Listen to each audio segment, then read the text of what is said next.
In 2009, a mysterious person or persons who went under the name Satoshi Nakamoto wrote a piece of software that would become the foundation for a new kind of money, cryptocurrency. For a while, Bitcoin and its brethren was just a hobby for computer programmers and math nerds, but recently it's drawn the interest of investors, banks, and governments who wonder if it might actually start competing with traditional currencies like dollars and yen.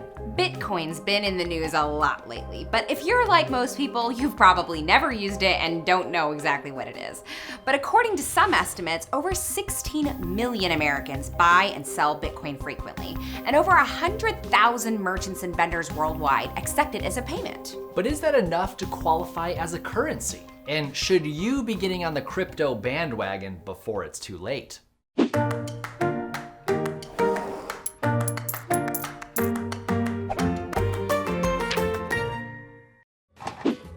In a previous episode, we talked about how money is based on trust. You trust that this dollar has value because your government says it does. You trust your bank when they tell you how much money is in your account. But cryptocurrency is unique in that there are no centralized powers, no governments, no banks, to enforce its value or track its accounting. Instead, every single Bitcoin transaction is added to an encrypted ledger called a blockchain that is shared publicly on thousands of computers all over the world. Updating this blockchain involves solving a special math problem and takes a lot of computer power. Bitcoin miners who create and update the blockchain are rewarded for their work with shiny new Bitcoins, each imprinted with the whole history of Bitcoin transactions since the blockchain began. It's as if this dollar bill had a written record on it of everywhere it's ever been, and everywhere every other dollar bill has ever been. No one can counterfeit Bitcoin because everyone knows exactly how much everyone else is supposed to have. Your Bitcoin wallet doesn't really hold Bitcoins.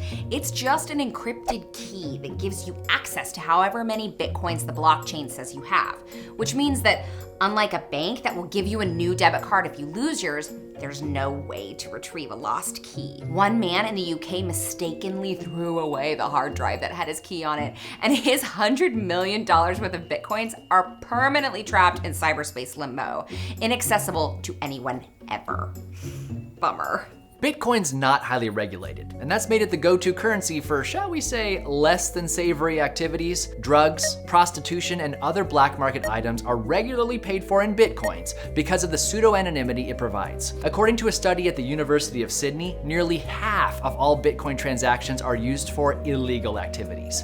And new cryptocurrencies like Monero are growing in popularity as they claim to be completely anonymous. But there are other reasons why Bitcoin hasn't gone mainstream.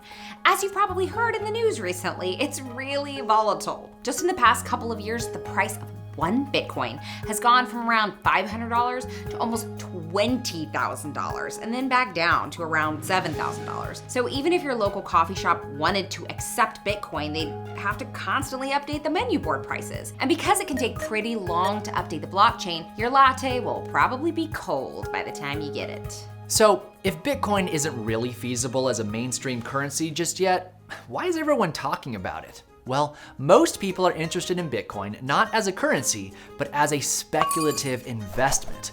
Just like gold, tulips, or beanie babies, any resource that fluctuates wildly in price will attract people who want to get rich quick, and some people do.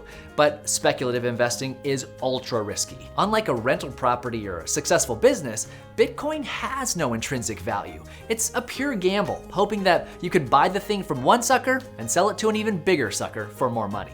And even though the number of Bitcoins is finite, the original programmers coded in a hard limit of 21 million, new cryptocurrencies using blockchain are popping up every day. Maybe Monero, Zcash, or Ethereum will ultimately overtake Bitcoin as the most popular cryptocurrency. Some experts even believe that crypto might be adopted by governments someday. So, if you're thinking about investing in Bitcoin, you should ask yourself the same things any speculative investor would. Do I really understand what I'm buying? And can I afford to lose my entire investment? If the answer to either question is no, probably best to steer clear. Maybe someday we'll be using cryptocurrency to rent hoverboards on Mars. But today, its popularity is based more on its potential than its practicality. Unless you're an international criminal, in which case, cut it out. And that's our 2 cents.